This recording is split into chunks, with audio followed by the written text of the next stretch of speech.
आज पुणी आ गोटे नुआ वीडियो को आपन को स्वागत। विधायक मानकर दरमा बढ़ाई गोटे आईन पारित है आउ से आईन सबू विधायक मिसी एकमत हो गले ताहाको स्वीकृति देवाई आईन रे परिणत करने राज्यपाल पाक पठेले। तार 9 दिन पर पुणी विधायक माने कहउचंती आमर से वर्धित दरमा आवश्यक नहीं। कहीं आवश्यक नहीं आगु तो कहूल आमर दरमा नहेले हेनी बाहाघर मानक जाऊे से पैसा देवाक पड़ुची बतघर को जाऊे से पैसा देवाक पड़ुची आउ फुटबॉल खेल क्रिकेट खेल सेठार आमको गेस्ट होगा पड़ुची से पैसा देवाक पड़ुची आउ आम पाक जी भी लोक आम चाहा पीऊचे आउ पैसा पत्र भी तांको साहाय्य करुचे से आमको निहाती वर्धित दरमा आवश्यक। एमती विभिन्न विधायक सब आसिक कहले सोशल मीडिया रे एमती विभिन्न तर्क सब विधायक माने सोशल मीडिया आसिक देले। तापरे एई कथा को जतेले प्रचार हैला जनसाधारण आक्रोश होइकी स्ट्राइक कले राली कले आउ विभिन्न सोशल मीडिया कौन मेन स्ट्रीम मीडिया रे मध्य जनसाधारण माने विरोध कले किंतु सही दिन ही बणाई जड़े विधायक सीपीआई जड़े विधायक लक्ष्मण मुंडा से डायरेक्ट कहते मुझे दरमा नेबी ना सांघात विरोध करते सेठी किंतु जेतेबेले अति सत्ती लोक माने विरोध कले स्ट्रॉल कले नवीन बाबू को टिके लाज लगिला तापर से चिट्ठी लेखिले पर मोहन बाबू कहले मुझे वर्धित दरमा नेमी किंतु मु गरीब मान को बांटीमी किंतु नेमी निजे नुहे नेमी किंतु गरीब आ दुखी मान को बांटीमी ताने नवीन बाबूंकर मन थिला नवापाई ता बाद ए किछि दिन हब मोहन बाबू जा मुख्य आम सीएम मुख्यमंत्री मोहन बाबू जाइतिले दिल्ली को सेटारे ट्यूशन होइकी पळि आइले जते प्रचार हैला लोक भी असंतोष व्याप्त करचंते एते दरमा तमे नब काहे कि 3 गुण पुणी एकात्र बढ़ेबो काहे कि ए भलिया कथा तापर सेटा केंद्रीय नेतृवृंद ताको ट्यूशन कले आम सीएम को ट्यूशन कला सीएम आसिक अन्य मानक बुझेले मत ये कहते तेणु वर्धित दरमा नवा ना ताने कौन करवा ना सोशल मीडिया पुणी आसिक कहवा आम से वर्धित दरमा नवानी आम दरमाटा बढ़ी जाइए अति सती बढ़ीगला ठीक है से कमी दि जाओ किंतु गोटे बिल जिते पारित होइकी पास हम राज्यपाल पाक जदि स्वीकृति तार आईन रे राज्यपाल को जो पाक जो जीव सेठी तो सांगे फेरबनी आउ गोटे अधिवेशन बसला पर जाटा पुनर्विचार सेटा फेरी आनी पारे किंतु एमती सेमती आउ से फेरी हम ना आई भीतर भी जदि जनसाधारण तो सही कथा को भूली जाता से तो ऑटोमेटिक आईन परिणत है विधायक मैंने जी दरमा स्थिर कर 3 गुण से पाई चलला अर्थ ये जिते आलोचना करा जाए बा जिते गोटे निष्पत्ति नि स्वतंत्र गोटे कमिटी गोटे बसे आउ सही कमिटी गोटे रिपोर्ट दिए जे ना दरमा बढ़िया दरकार जमती सरकारी कर्मचारी मानकर वेतन कमिशन बसुची 8म वेतन कमिशन 7म वेतन कमिशन ये जो बसुची से कमिशन कौन कर गोटे रिपोर्ट दब रिपोर्ट देला पर से अनुसार हाँ कर्मचारी मानकर दरमा वृद्धि घटिब किंतु ना विधायक मानकर क्षेत्र में सेमती कमिटी फमिटी ना ही मन इच्छा बढ़ाई देले आउ यदि कमिटी था तेबे एबे कमौच कहीं सी तो कमिटी तो रिपोर्ट करता ना कमिटी रिपोर्ट करता ना ओडिशा एक गरीब राज्य कि आउ किछि कि गरीब राज्य थिला तापर एबे फुल गरीब राज्य रे धनी राज्य हो गलानी तेणु सबुठारु भारतर 1 नंबर धनी राज्य हो गलानी ओडिशा तेणु विधायक मानक मध्य दरमा बढ़ाई दियो सी रिपोर्ट कला कि सी रिपोर्ट जदि रिपोर्ट कला तेबे से कम होची कहीं ସେ ରିପୋର୍ଟ କଲା ସେମିତି ହେଲେ ଆପଣମାନେ କାହିଁ ଦରମା ପୁଣି ଏବେ କହୁଛନ୍ତି ମୁଁ ସେ ଦରମା ନେବେନି। କିନ୍ତୁ ପ୍ରକୃତ ହିରୋ ହେଲା ଲକ୍ଷ୍ମଣ ମୁଣ୍ଡା। ସେ ଡାଇରେକ୍ଟ ମୁହଁରେ କହିଦେଲେ ନା ମୁଁ ସେ ବର୍ଦ୍ଧି ଦରମା ନେବି ନାହିଁ।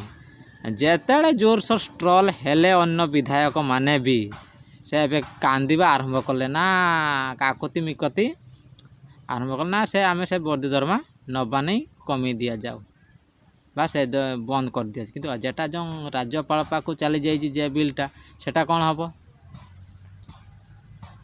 ଏମାନେ ଭାବୁଥିଲେ ବୋଧେ ଓଡ଼ିଶା ଲୋକ ଏତେ କିଛି କହିବେନି ବୋଧେ ବଢ଼େଇ ଦେବ କିସ କରିବି ମାନେ ଆମେ ତ ନେତା ଅଛୁ ଆଉ କ'ଣ କିଏ ଯାର କୁହନ୍ତିନି ସରକାର କହିଲେ ମୋତେ ବୁଝେ। ଗୋଟେ ଫିଲ୍ମର ଗୋଟେ ଥିଲା ଗୋଟେ ଦୁଇଟା କନେଷ୍ଟବଳ ଜଣେ ବାଦାମ ବେପାରୀ ପାଖକୁ ଚାଲିଗଲେ କହିଲେ ଏଇ ବାଦାମ ଦେ କିସ ଦେବୁନି ଆମେ ପରା ଇଏ ପୁଲିସ ମୁଁ ସରକାର ଏଇଟା କାହା ଜାଗା ସରକାର କହିଲେ କାହାକୁ ବୁଝେ ଆମକୁ ବୁଝାଏ।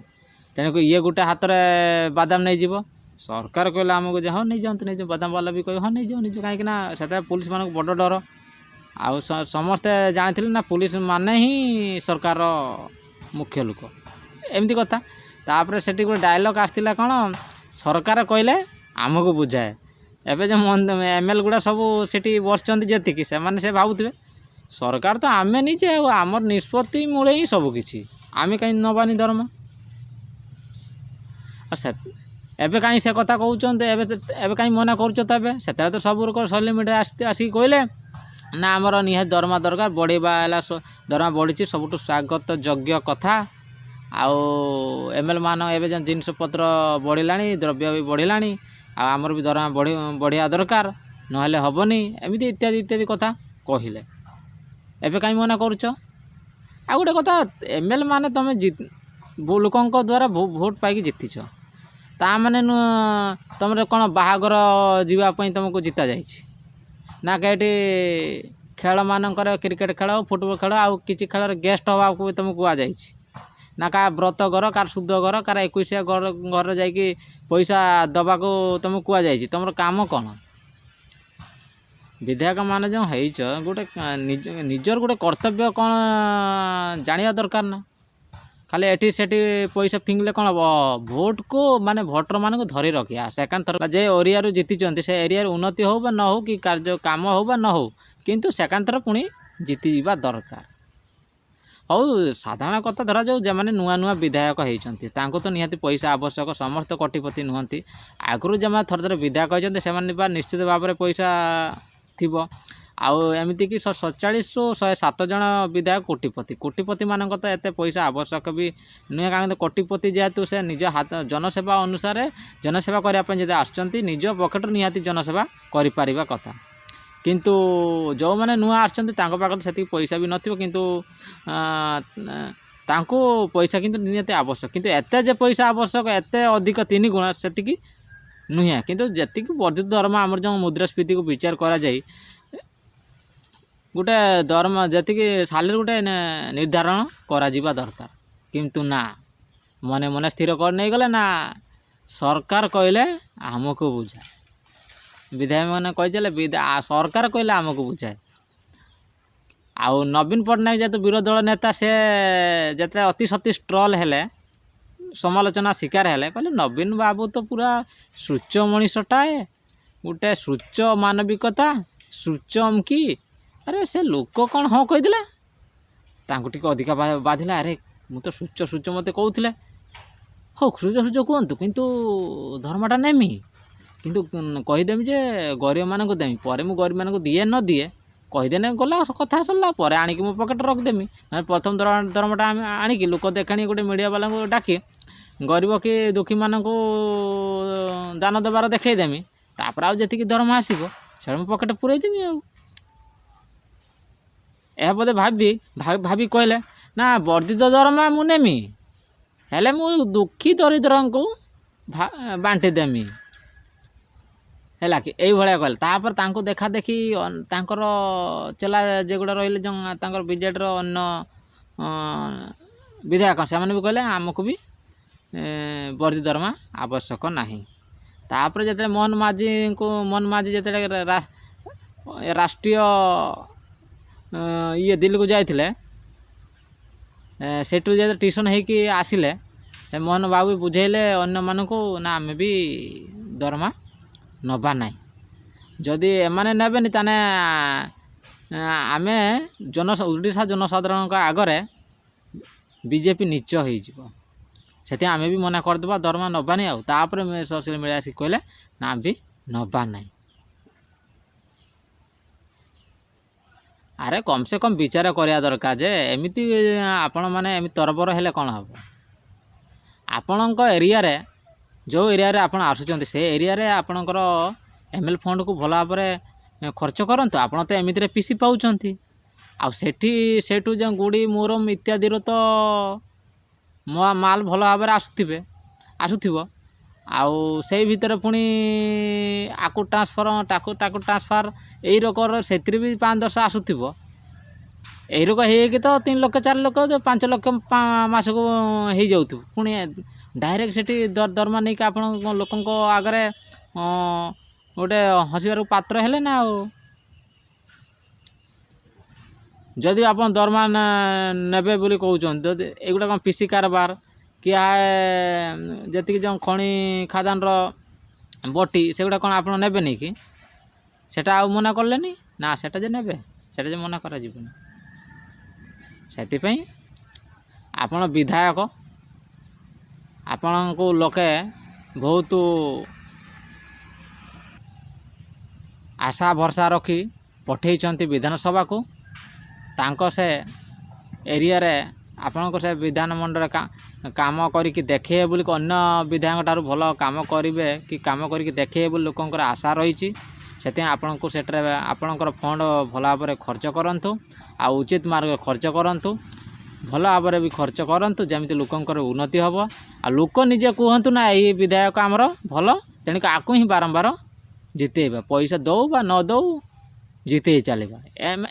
ଜନସାଧାରଣ ନିଜେ କୁହନ୍ତୁ। ଆପଣ କାହିଁ ନିଜକୁ ଭଲ ହେବା ପାଇଁ ଚେଷ୍ଟା କରୁଛନ୍ତି ଲୋକଙ୍କୁ ବଟି ଦେଇକି। ଆରେ ଭାଇ, ଲୋକଙ୍କୁ ଯେତେ ବାହାଘର କି ଇଏର ଯେତେ ପଇସା ଦାନ କରିବେ, ଲୋକ ଆହୁରି କହିବେ ଆମକୁ ଆହୁରି ଦିଅନ୍ତା କି, ଯେତେ ଦେବେ ଆହୁରି କହିବେ ଆମକୁ ଆହୁରି ଦିଅନ୍ତା କି। ଆପଣଙ୍କ କାମ ହେଲା ସେ ଅଞ୍ଚଳ ଉନ୍ନତି କରିବେ।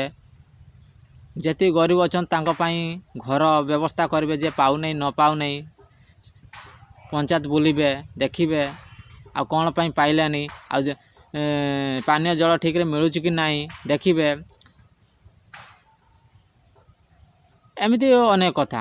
ଆଉ ସେଇଗୁଡ଼ା ଯଦି ଆପଣ କାମ ନ କରିକି ଆପଣ କେବଳ ପୂର୍ବ ସରକାରଙ୍କର ଯୋଜନା ସବୁ ରଙ୍ଗ ମାରି କହିବେ ହଁ ମୁଁ କରିଦେଇଛି, ସେମିତି ଲୋକ କ'ଣ ଏତେ ବୋକା?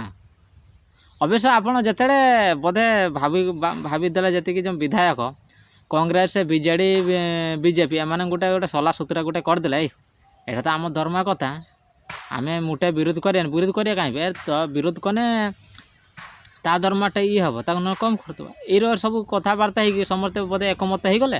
ଆଉ ଲୋକ ଗୁଡ଼ା କ'ଣ ଜାଣିବେ? ସେଇ ଅନୁସାରେ ଲୋକ ଏତେ ବିରୋଧ କରିବେ ବୋଲି ଏମାନଙ୍କର ଏତେ ଧ୍ୟାନ ନଥିଲା। ଯେତେ ଅତିଶତି ବିରୋଧ ହେଲେ ବାଧ୍ୟ ହେଲେ କହିଲେ ନା ଆମେ ସେ ବର୍ଦ୍ଧିତ ଦରମା ନେବାନି। ଏଇଥିପାଇଁ ତ ଯାହା ହେଇଛି ବି ଠିକ୍ ହେଇଛି, ଆଉ ଯାହା ହେବ ବି ଠିକ୍ ହେବ। ସେଥିପାଇଁ ଆପଣ ବି ଏବେ ବୋଧେ ଟିକେ ବୁଦ୍ଧି ଉଦୟ ହେଇଯାଇଛି, ଆପଣ ବି ମନା କରୁଛନ୍ତି, ଧନ୍ୟବାଦ। ଆଉ ସେଇ ଅନୁସାରେ ଆପଣଙ୍କ ଏରିଆରେ ଭଲ କାମ କରନ୍ତୁ, ଲୋକଙ୍କ ମନ ଜିତନ୍ତୁ, ଆଉ କାମ କରିକି ଦେଖାନ୍ତୁ। ପୂର୍ବ ସରକାର ଠାରୁ ଆମେ ଭଲ କାମ କରିପାରିବା ବୋଲି ଗୋଟେ ପ୍ରମାଣ କରିକି ଦେଖାନ୍ତୁ। ଏଇଟା ହିଁ ଆପଣଙ୍କୁ ଅନୁରୋଧ। ଧନ୍ୟବାଦ।